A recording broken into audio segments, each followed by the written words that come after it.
What up guys, for Complex News, I'm Frazier.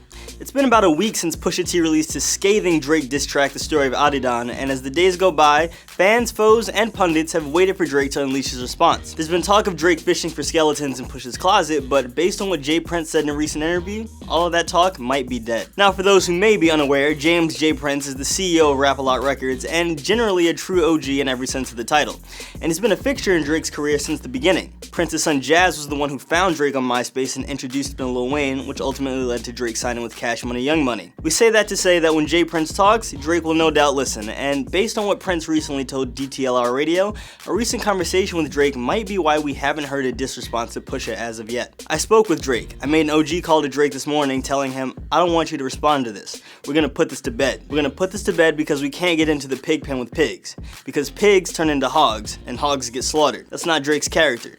We didn't work this hard to cheat ourselves over nothing. So that's the way that is. Prince spoke on Pusha T specifically during an interview with WPGC 95.5, speaking on how he felt Push might have went too far. I think this guy is being disrespectful. My book is called The Art and Science of Respect, so it's hard for me not to say he's being disrespectful. It's one thing for me and you to be in a situation, and it's another thing for you to take it out on my mama or my dad.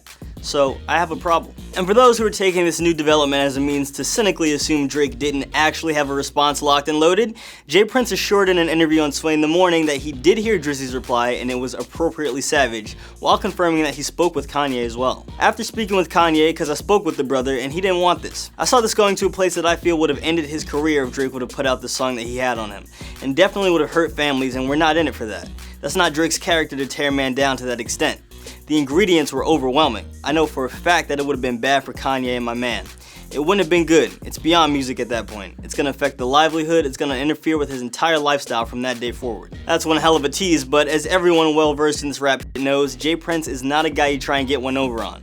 When asked if he made Drake literally delete the track and if there's a chance it might ever say leak, Jay said Drake gave him his word it wouldn't. And me knowing Drake like I know him, he has a word.